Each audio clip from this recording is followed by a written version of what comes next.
Hello guys, my name is Kayla Luis Otara Poro. Nakatira ako sa Cebu at I am 23 years old, but if I was eldest than me, you can call me ate.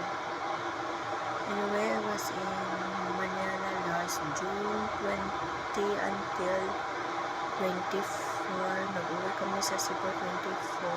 Nagpunta kami ng Venice McKinley Hill at Baguio kasi sinasabihan ko nila magsakay ako ng kabayo ng kulay pink. At ngayon, totoo naman sinasabi kung nakapunta ako sa Baguio. Tingnan mo yung t-shirt ko.